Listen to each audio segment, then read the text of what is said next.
What's going on, everybody? Hope you're all having a fantastic day today. Now, ladies and gentlemen, let me tell you guys something. We have a pretty big video for you guys today, and I'm going to try to cover it as fast as possible because there's going to be multiple different, points and topics that we have to go ahead and cover here.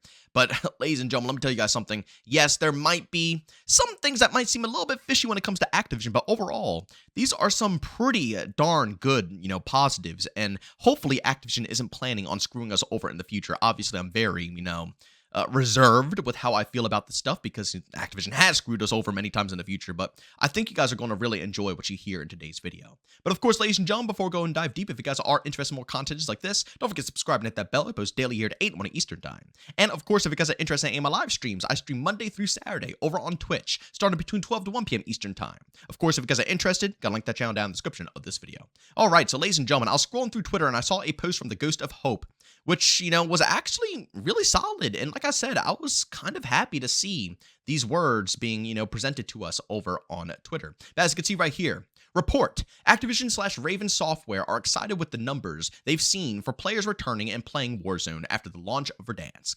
The update has exceeded expectations. Xbox Game Pass/PS Store numbers are off the charts compared to what they were. They have even seen an uplift in BO6 sales and downloads because of the update. They're talking about showing more restraint with Warzone for skins, bundles, microtransactions. Crossovers are printing money, but they hear the criticism that the game is starting to look stupid.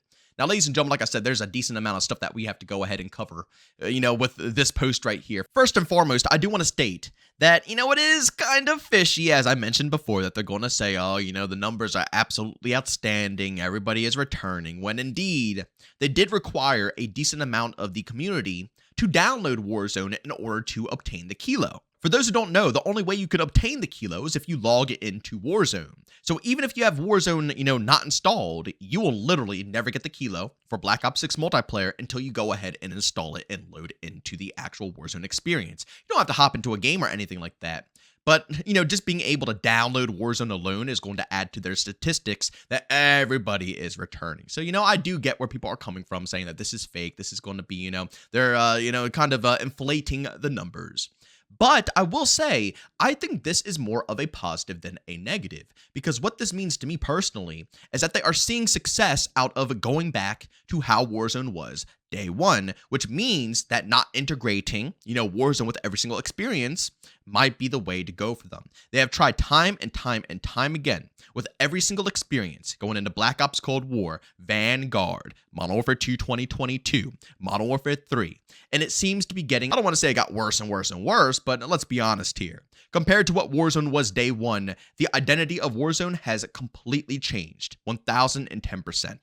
So having this return back to original, format and seeing everybody come back in and enjoying the experience. I mean, shoot, you can even go online and see everybody having positive things to say about Verdansk. And the funniest part about it is it's not the map. And I hope that Activision doesn't think it is the map and that they continue to integrate Warzone with multiplayer, continuing forward, but just keeping Verdansk. Verdansk isn't the reason. The reason that Warzone is popping back off again is all of the changes they made to the formula of Warzone. Again, Warzone kind of turned into more of a glorified TDM, which it always has been. It always has been that, I'll be honest. The BR formula never really settled in with COD that much just because of the identity of Call of Duty. Call of Duty has always been a fast-paced, action-packed game, so people are going to play it like TDM regardless.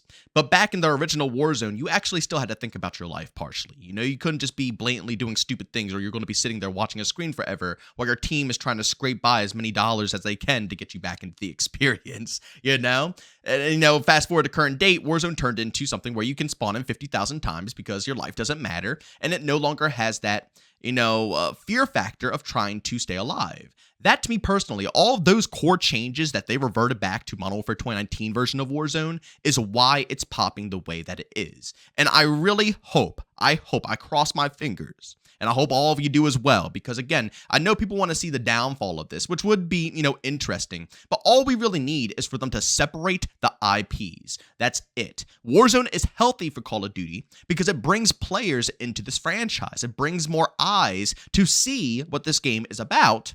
But the problem is that they thought that integrating the two was the way to go, when in reality, that destroyed both the experiences. Because both games couldn't focus on what they did best. Warzone couldn't focus on being Warzone, and multiplayer couldn't focus on being multiplayer. Every game that got introduced, the developers behind the scenes had to sit there and think, how can we introduce and do things for these games that will work across the board? They're not sitting there thinking, I wonder what's going to make 6v6 amazing, or I wonder how we can make Warzone even better. That's not how it goes. They're trying to make features that work for everything. And at the end of the day, that's not going to work at all. So hopefully, now that they see these numbers and seeing people actually enjoying themselves again, they will separate the IPs. Warzone can stay how it is. They separate it, and it's no longer going to be a yearly integration with every Call of Duty game. And now the developers on these actual Call of Duty titles can hyper-focus the 6v6 side, campaign, and whatever PvE mode they decide to go ahead and put into the experience. But in my opinion, that's how it should be. But then the second portion of this post here by the Ghost of Hope is what really got me excited. And I'm going to reread it for you guys one more time. They're talking about showing more restraint with Warzone for skins, bundles, and microtransactions. Crossovers are printing money, but they hear the criticism that the game is starting to look stupid. This is positive. Again, I know everybody's going to try to find some negatives out of this, and I understand because we all hate Activision. We hate how they handle things. But just the fact that they are hearing us, they understand that we think the identity of Call of Duty is absolutely idiotic. That is where we want to be, ladies and gentlemen. We don't want them ignoring us anymore. We don't want them thinking that the new flashy cosmetics are the way to go. We want them to understand that we enjoy the classic vibes of COD. The fast-paced gameplay, it is what it is. Some people enjoy, some people hate it. But down to its core, when it isn't the grounded experience that we used to know and love, it takes away so much of that atmosphere. And they did say that the crossovers are printing money, but they're going to go ahead and be open to criticism. This is what I'm thinking here. I'm thinking that they are going to still do crossovers, but these crossovers will be more well thought out, like the community has been asking for ages. I've seen so many different YouTubers, including myself, saying crossovers aren't bad, but you have to find the right crossovers. Ladies and gentlemen, this isn't Fortnite, right? Fortnite can get away with this stuff because Fortnite has the vibes for it. They could put in anything into Fortnite, and honestly, it will fit. Call of Duty doesn't have the freedom of that, and I know Activision wants that freedom. I know they do, but at the end of the day, they can't go ahead and take advantage of it. They have to understand that their game has a true identity, and they have to go ahead and make sure that that identity sticks with every crossover they bring into the franchise. It's kind of like content creation as well. A lot of us content creators, I guarantee, want to talk about multiple different topics like me. I love to talk about Battlefield, Rainbow Six Siege, Body Cam. I love that game. Insurgency Sandstorm. I would love to discuss them all, but at the end of the day, to really thrive on this platform, you have to find a niche. You gotta kind of stick yourself into it, and that's what Call of Duty has already done. They found their niche in the FPS realm, and they need to push with it. They can't try to flop around and try to chase different identities and chase different games or other things that they want to dabble in. They have to hyper-focus on what makes COD COD. But ladies and gentlemen, I'm really liking the sounds of all of this information here. We can say what we want to say. There might be some negatives to spot. And I did mention some negatives, along with them probably, inflating the numbers with people simply downloading Warzone just to get the kilo.